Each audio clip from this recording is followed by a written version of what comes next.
Hi there, friends. Good morning, everybody. Good morning. I'm going to talk very loudly because there's a lot of noise going on here. A lot of fans, a lot of machinery running. But let's get right into it. These are valves for air compressors that are in the oil field industry. And these are the last three that I am media blasting. They belong to a company that was hired to rebuild the compressors, and this company has sent me, this is the second bunch of these valves. Now, the reason why I'm making this video is, of course, to show you the media blasting process, but also to illustrate the differences that you, a customer, an end user out there of your media blaster.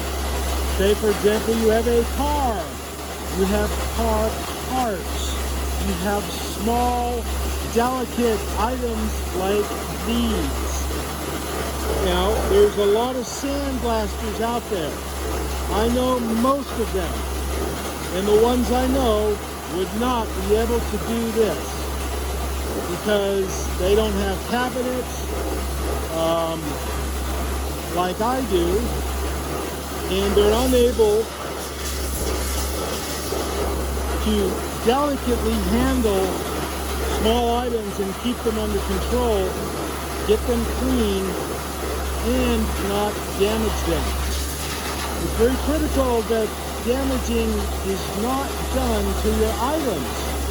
And that is done, or that is mitigated and controlled by having a good blaster who has cognizance of air pressure, air volumes, media, and the ability to control the items. Now, these items in here would blow away if they were not mounted properly into this plate.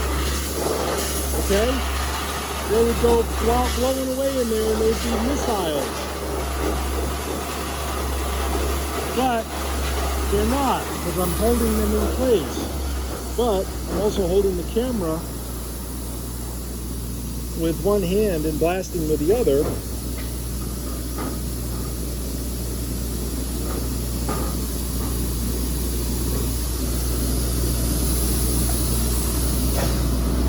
And I said these are the last three, and I'm going to show you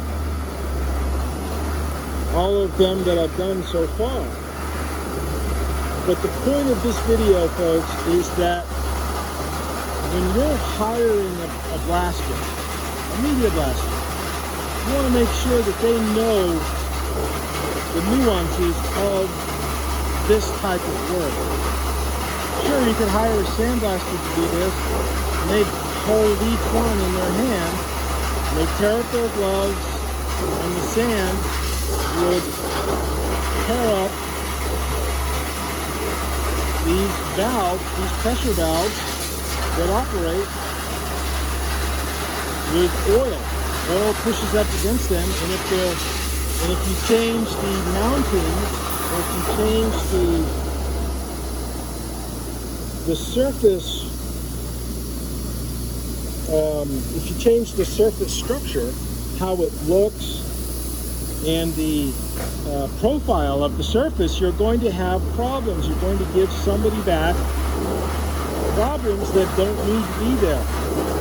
So, and I always look, because I've had to send some work out to the sand blasters, some of the local guys, and I spend a lot of time guiding, mentoring, shepherding in my standards into their operations, and I still have not had the kind of success that I want to have.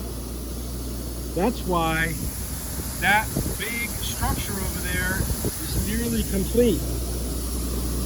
And when it is complete, I will be doing full car bodies again, and still maintain this cabinet that I'm blasting these items in for the small stuff. Simply because restoration work, where you're billing by the hour on something that is all open-ended, is very expensive. And I tell people that, as you know from my previous videos, these are already clean, by the way. I'm just hawking and blasting at the same time. But as I've said in the previous videos that I've made, this is very expensive work. Very expensive work.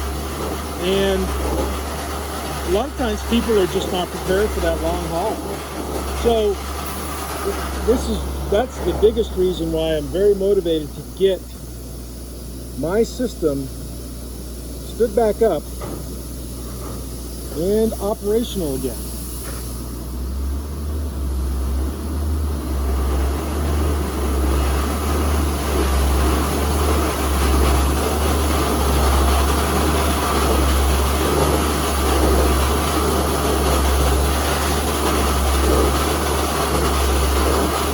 Part of that operation will be upgrading my hardware here so I don't have an air valve controlling the media. I'm going to have an electronic control that keeps the pot pressurized so it doesn't have that delay in starting the blasting stream and the delay to shut it off. So I'm going to upgrade to an electronic control so when I let go of the dead man down here, that switch, it shuts off instantaneously.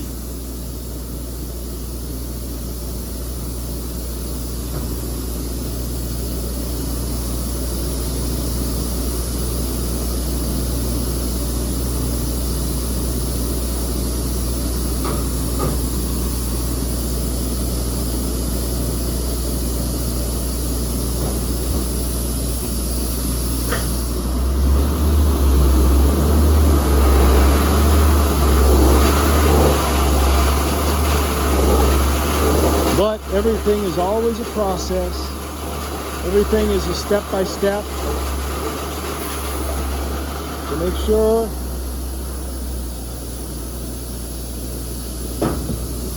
everything is done correctly, properly, and with no damages.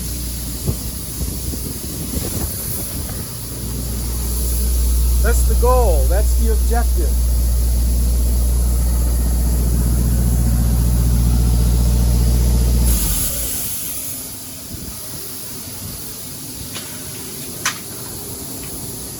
Here's a couple barrels of these items. All these valves are different. They have these disc valve things in it. Some of these separators or these brackets. Some of these, I don't know what they are. But one thing I did do that a lot of people probably would not do, the inside of these buckets were filthy, oily, rusty. So I blasted the inside of the buckets out so when I put those in, they don't cross-contaminate. Trust me, there's a lot of bozos out there that would not do that. They would just put those clean valves back in those buckets that are dirty.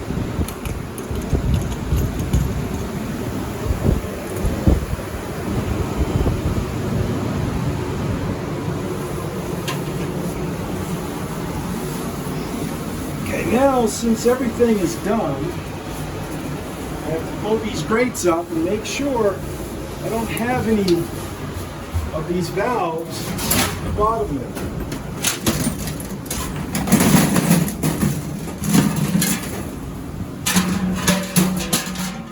This is where I quality control and check every valve.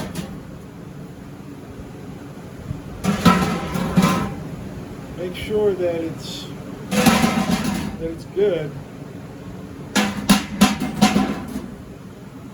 that I did not miss anything.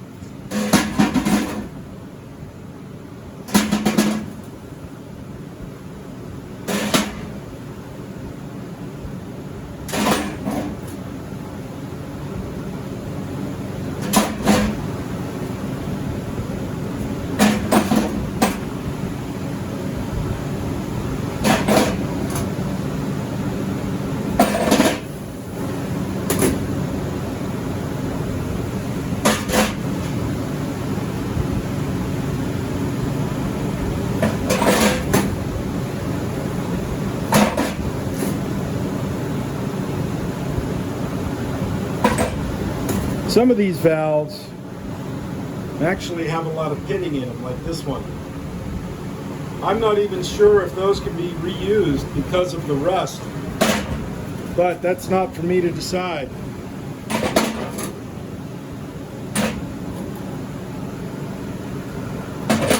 I just get them perfectly clean with no damages.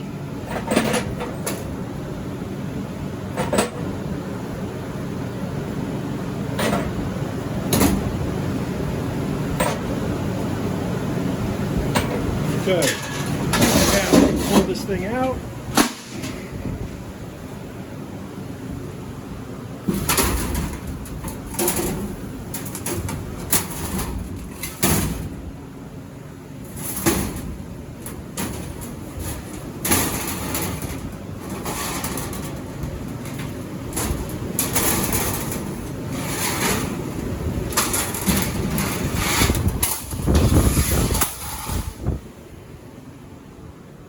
When I look down in here,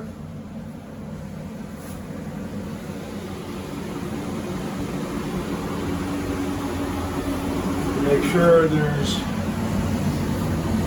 nothing down in there that is needed.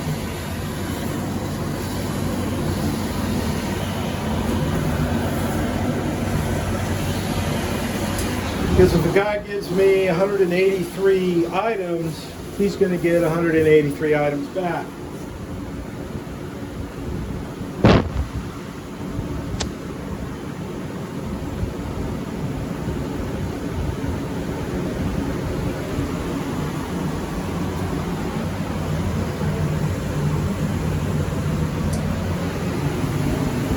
Well, I'm going to have to come back to this in a moment. I'm going to let this suck up, so I'll be back.